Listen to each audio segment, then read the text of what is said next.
నమస్తే రమగారు. నమస్తే జయ. రమగారు, మనము విక్రమ బేతాళ కథలో మీరు చెప్తూ ఉంటారు కదా, ఎప్పుడూ ఈయన ఆన్సర్ చెప్పేయటమే విక్రమార్కుడు. మళ్ళీ తుర్రున వెళ్ళిపోవటం బేతాళుడు, మళ్ళీ మొదలు. అసలు ఎప్పుడు ఇతను అంటే ఇతనికి ఆ సమస్యకి సొల్యూషన్ తెలియకుండా అసలు ఉండదా? ఉంది ఫైనల్ది ఉంది. అదేదో చెప్పండి రమ్మగారు. అసలు మరి చెప్పేస్తే కొత్త కథలు చెప్పనివ్వరుగా, మళ్ళీ మీరు చెప్పనిస్తారా? అవి చెప్పనిస్తాము. అదే అవి మళ్ళీ చెప్తారు. కానీ ముందు అసలు ఈయనకి ఆన్సర్ తెలియని విధానం అంటూ ఉందా, అది తెలుసుకోవాలనండి. జనరల్గా సాధారణంగా సమాధానం లేని ప్రశ్నలు ఉండవు. మామూలుగా ప్రతి ప్రశ్నకి ఏదో ఒక సమాధానం ఉంటుంది, కానీ సమాధానం లేని శేష ప్రశ్నలు కొన్ని ఉంటాయి. కాదు రమ్మగారు, సమాధానం ప్రతి ప్రశ్నకి ఉంటాయి, కానీ అది సరైన సమాధానం అయి ఉండాలి కదా. విక్రమార్కుడు మరి సరైన సమాధానాలు చెప్పేస్తున్నాడు ప్రతిసారి. సమాధానం చెప్పలేని ఒక చిక్కు ప్రశ్నని సృష్టించాడు బేతాళుడు. ఓకే, నా కూతురు కూడా అడుగుతా ఉందండి, రమాంటితో ఫైనల్ది ఆన్సర్ కావాలి మాకు. పూర్వం రత్నగిరి అనే ఒక సంస్థానానికి ధర్మప్రభు అని ఒక రాజు ఉండేవాడు. ఆయనకి లావణ్యవతి అని ఒక భార్య, చంద్రావతి అనే ఒక కూతురు ఉండేవాళ్ళు. ఆ కాలంలో వివాహాలు తొందరగా చేసేసేవాళ్ళు, పిల్లలు కూడా తొందరగానే పుట్టేవాళ్ళు. తల్లి పిల్ల అక్క చెల్లిలాగా ఉండేవాళ్ళు వాళ్ళు. అయితే ఏమైంది, పిల్ల కొంచెం 14-15 సంవత్సరాలు, 16 ఏళ్ళు అట్లా వచ్చాక ఈ ధర్మప్రభువు మీద పొరుగునున్న రాజ్యం వాళ్ళు దాడి చేశారు. ఇంచుమించు యుద్ధం ఓడిపోయారు. ఆయన భార్య కూతురు ఆయన కలిసి పారిపోయారు రాజ్యంలో నుంచి. పారిపోయి ప్రాణాలు దక్కించుకోవాలి, మళ్ళీ ఏదో సైన్య సమీకరణ చేసుకుని మళ్ళీ వచ్చి తమ రాజ్యాన్ని ఆక్యుపై చేయాలి. అప్పట్లో అట్లా చేసేవాళ్ళు కదా. ఈయన పారిపోయి ఒక అడవిలోకి చేరారు. అయితే వీళ్ళు దాక్కున్న చోటకి ఒక చోట దాక్కున్నారు, ఒక చెట్ల కింద. కొంతమంది సైనికులు ఎవరో కనపడేసరికల్లా ఈయన ఏమన్నాడంటే, నేను బతికుండగానే మిమ్మల్ని నా ఎదురుగుండా పట్టుకుంటే నేను సహించలేను. మీరు పని చేయండి, నేను వీళ్ళని ఎదిరిస్తా, మీ ఇద్దరు పారిపోండి. మనం కనపడ్డామా ఆడవాళ్ళని పట్టేసుకుని నన్ను యుద్ధం కూడా చేయనివ్వరు వాళ్ళు అని చెప్పేసరికల్లా ఈ లావణ్యవతి చంద్రావతి ఇద్దరు పారిపోయారు. ఈయన యుద్ధం చేయబోయాడు ధర్మప్రభు. వాళ్ళు 25 మంది ఉన్నారు, రాజుగారిని కొట్టేశారు. ఆయన కాస్త అక్కడ మరణించాడు. ఈ పారిపోయారు చంద్రావతి లావణ్యవతి ఇద్దరు పారిపోయారు. అడవిలో ఎక్కడికో వెళ్ళిపోయారు. అక్కడేవో నీళ్లు అవి కనపడ్డాయి. సరే, ఆ నీళ్ళ దగ్గర ఆగి కాస్త మంచినీళ్ళు తాగి చుట్టుపక్కల చెట్ల మీద పళ్ళు అవి దొరికితే ఏవో దుంపలు కనపడాయి, అవి తింటూ రోజులు గడుపుతున్నారు. తండ్రి వస్తాడని పిల్ల నమ్ముతోంది. ఏదో ఒక రకంగా నాన్న వస్తాడు, లేకపోతే తెలిసిన వాళ్ళు ఎవరో ఒకళ్ళు కనపడతారు, బతకాలి కదా. దాంతో వీళ్ళు అలా జీవిస్తూ ఉన్నారు. ఒకనాడు ఏమైందంటే, వీళ్ళు ఉన్న అడవిలోకి సమీపంలో ఇంకో పక్కన ఉన్నటువంటి మందరగిరి అనే ఒక రాజ్యానికి ఒక రాజు కొడుకు. ఆ రాజుగారు యంగే, పెద్ద ఓల్డేజ్ వాడు కాదు. ఆయనకి ఎర్లీగానే ఒక కుమారుడు కలిగాడు. చండసింహుడు సింహపరాక్రముడు. చండసింహుడు అనే రాజుగారు, అతని కుమారుడు సింహపరాక్రముడు. వీళ్ళిద్దరూ వచ్చారు అడవిలోకి. అయితే ఏమైందంటే, ఈ సింహపరాక్రముడు యుక్త వయస్కుడు అయ్యాడు. ఈయన ఏమనేవాడంటే, చండసింహుడు కొడుకుతోటి, అబ్బాయి నువ్వు ఇంకా పెళ్లి చేసుకోవాలిరా అదిరా అని చెప్పేవాడు. చెప్తే ఈ అబ్బాయి ఏమనేవాడు, అది కాదండి, మీరు కూడా ద్వితీయ వివాహం చేసుకుంటే బాగుంటుంది, మీరు కూడా పెళ్లి చేసుకోండి అని తండ్రిని బాగా ఎంకరేజ్ చేసేవాడు. నేను ఎప్పటి నుంచో చెప్తున్నాను, మనకు రాజ్యంలో బోళ్ళంత మంది కన్యలు దొరుకుతారు, మీ వయసుకు అనురూపమైన ఒక కన్యను చూసి మీరు వివాహం చేసుకోండి, అప్పుడు నేను కూడా పెళ్లి చేసుకుంటా, మీకు రాణి దొరుకుతుంది, నాకు యువరాణి దొరుకుతుందని కుమారుడు తండ్రికి బోధిస్తూ ఉండేవాడు. అయితే వీళ్ళు అడవిలోకి వచ్చినప్పుడు ఏమైంది, వాళ్ళు వేటకనే వచ్చారు. సైన్యం అంతా విడిపోయింది, నాన్న కొడుకు మాత్రం ఒక పక్కకు వచ్చారు. వీళ్ళిద్దరూ మాట్లాడుకుంటున్నప్పుడు ఇద్దరు స్నేహితుల్లాగా ఉండేవాళ్ళు అనమాట. ఈ సింహపరాక్రముడు తండ్రిని బాగా ఎంకరేజ్ చేశాడు, మనం ఇక్కడి నుంచి వెళ్ళాక, ఈ రాజ్యాన్ని ఇక్కడి నుంచి అడవి నుంచి వెళ్ళిపోయాక మీ వివాహానికి ప్రయత్నం చేసుకోవాలి. మీరు వివాహితులైతే ఒక 6 నెలల సంవత్సరం తర్వాత నాకు కూడా కన్యను చూసి వివాహం చేద్దురు కానీ. సరే ఒప్పుకున్నాడు తండ్రి. ఒప్పుకుని ఏమైంది, సరే చాలా దూరం వచ్చేసారు, సైన్యం అంతా ఎక్కడో ఉండిపోయింది. అక్కడ చిన్న చెరువు లాంటిది ఉంది. ఆ చెరువు లాంటిది ఉండేసరికల్లా చెరువు దగ్గరికి మంచినీళ్ళకి దిగారు. గుర్రాలు 2 పైన కట్టేశారు. ఆ పైన ఏమో జామపళ్ళు కనపడితే కోసుకొని తిన్నారు. మంచినీళ్ళు తాగుదామని దిగితే ఈ చెరువు పక్కగా పాదాల గుర్తులు కనపడుతున్నాయి.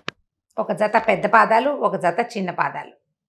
అప్పుడు ఈ సింహపరాక్రముడు చాలా బాగా సాముద్రిక శాస్త్రం చదువుకుంటున్నాడు. అప్పుడు అతను అవి చూసి, నాన్నగారు ఇవి పద్మిని జాతి స్త్రీ పాదాలండి, స్త్రీ పాదాలు, వీళ్ళు చాలా మంచి వంశంలో జన్మించిన వాళ్ళు, ఆ పాదాలలో అంటే ఇప్పుడు మన ఇసుకలో పాదముద్రలు చక్కగా వేళ్ళు అవి షేప్ నీట్గా అట్లా కనపడతాయి కదా, ఆ రేఖలన్నీ పరిశీలించాడు. అతని దగ్గర చిన్న భూతద్దం ఉంటుంది, ఎప్పుడు రొంటిని పెట్టుకుంటాడు. అది తీసి ఇట్లా చూసి వీళ్ళు చాలా మంచి మంచి వంశానికి చెందిన వాళ్ళు, తర్వాత ఏమో ఇద్దరు సౌందర్యవంతులు, అన్ని మంచి ఉత్తమ గుణాలు ఉన్నాయండి వీళ్ళకి. అంటే రాజుగారు ఏమన్నాడు, తండ్రి ఎవరినో పెళ్లి చేసుకోవటం ఎందుకు రా అబ్బాయి, వీళ్ళనే పెళ్లి చేసుకుంటే పోలా మనం అనేసరికి సరే అని పెద్ద పాదాలు ఉన్న దాన్ని తండ్రి, చిన్న పాదాల అమ్మాయిని కొడుకు వివాహం చేసుకోవాలని నిశ్చయించుకున్నారు. దాని మీద కత్తి మీద ప్రమాణం చేసుకున్నారు. కుర్రాడు అన్నాడు, మీరు ఇంటికి వెళ్ళాక మార్చేస్తారండి, మీరు మళ్ళీ పెళ్లి చేసుకొని ఉంటారంటే, కాదు మన ఇద్దరం కత్తుల మీద ప్రమాణం చేద్దామని తమ వీర విద్య మీద ప్రమాణం చేసుకున్నారు. పెద్ద పాదాల ఆ స్త్రీని ఆ తండ్రి, చిన్న పాదాల స్త్రీని కుమారుడు పెళ్లి చేసుకోవాలి. సరే వీళ్ళు ఎక్కడున్నారో వెతకడం మొదలుపెట్టారు. వెతికితే వాళ్ళకి చంద్రావతి, లావణ్యవతి కనిపించారు.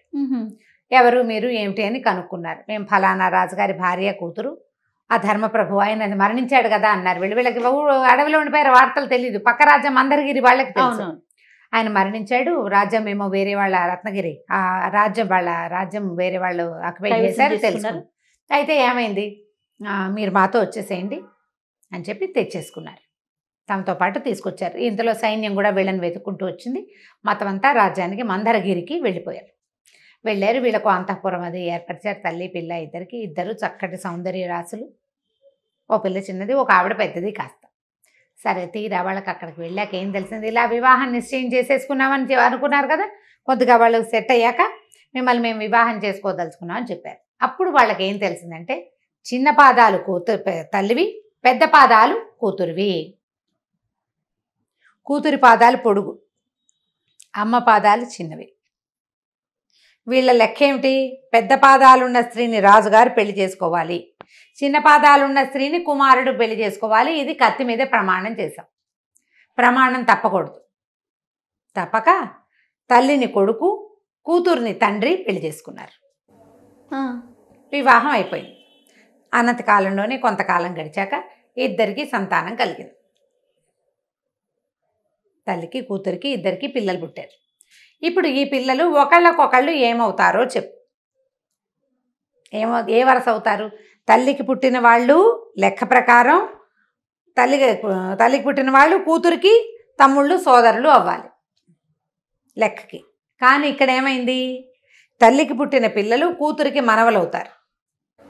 అవును, ఆ పై వరుస కూడా అంతే కదా, తండ్రి కుమారుడు. కుమారుని పిల్లలేమో లెక్క ప్రకారం మనవలు అవ్వాలి,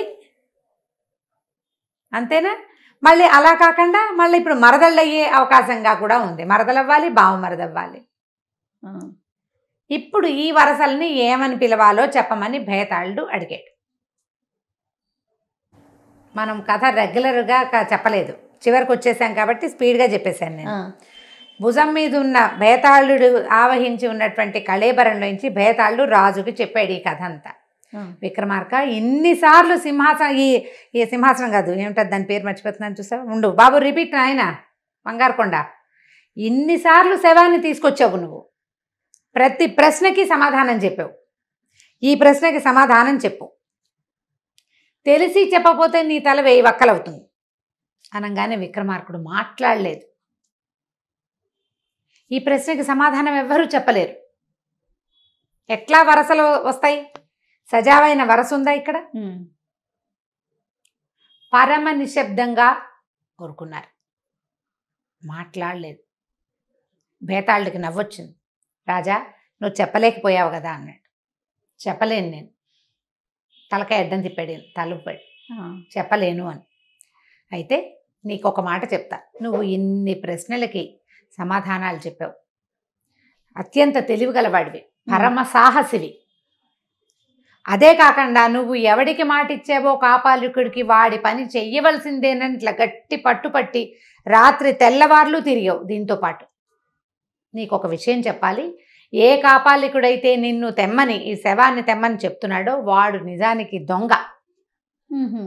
వాడికి ప్రపంచంలో ఉన్న మహత్తరమైన దైవశక్తిని కైవసం చేసుకోవటం కోసం ఇట్లాంటి ప్రతిభావంతుడైన రాజుని బలి ఇవ్వాలని వాడి ప్రయత్నం.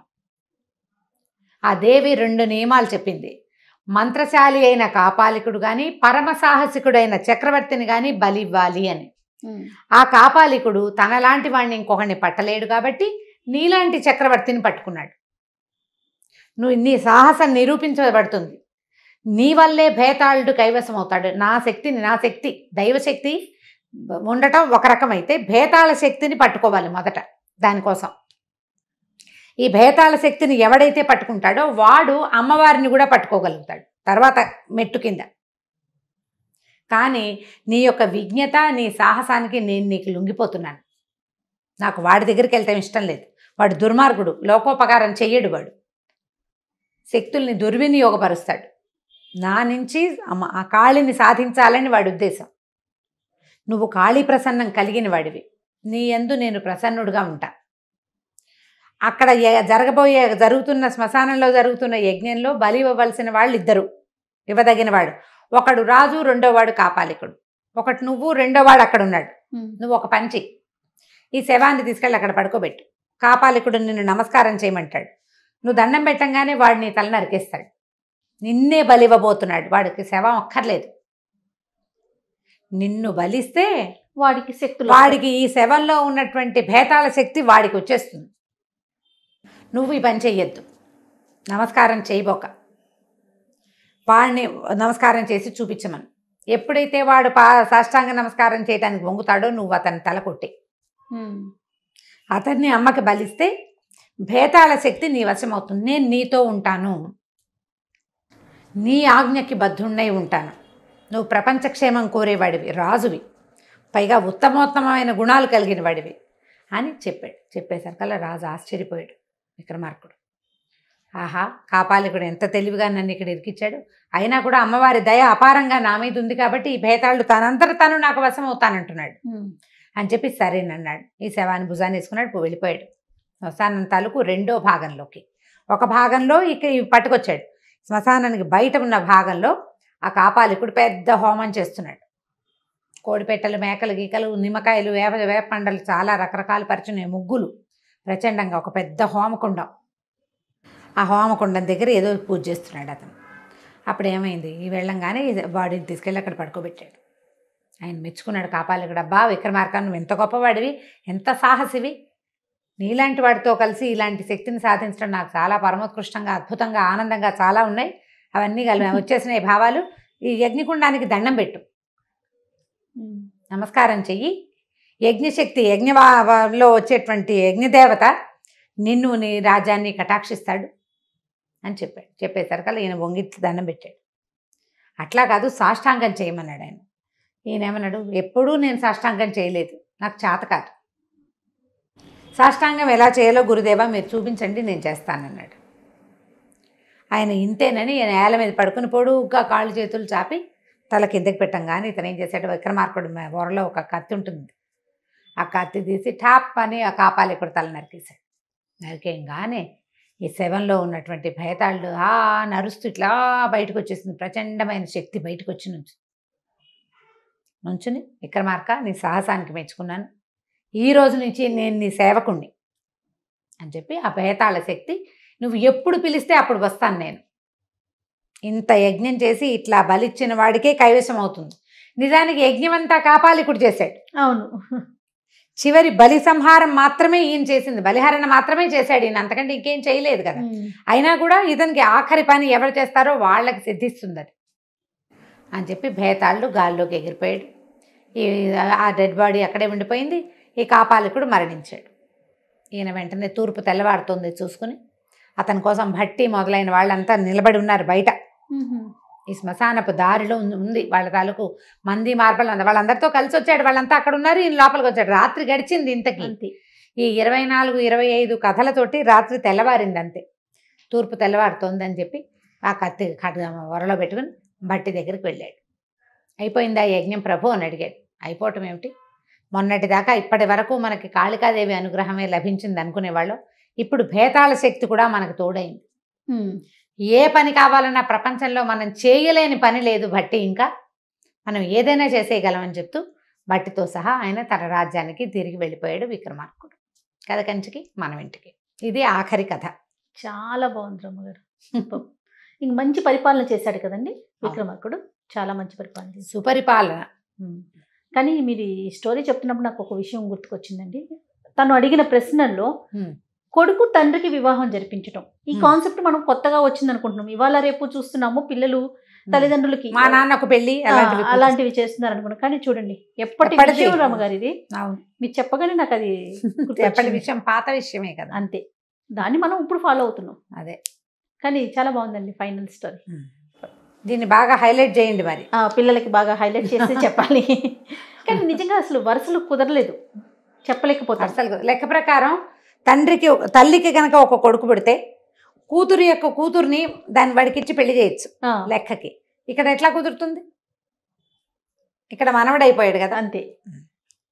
చాలా బాగుంది రమ్మగారు. నమస్తే అండి. నమస్తే జయ. ఈ వీడియో కనుక మీకు నచ్చినట్లయితే లైక్ చేయండి, షేర్ చేయండి. మరిన్ని ఇంట్రెస్టింగ్ వీడియోస్ కోసం మా ఛానల్ని సబ్స్క్రైబ్ చేసుకోండి.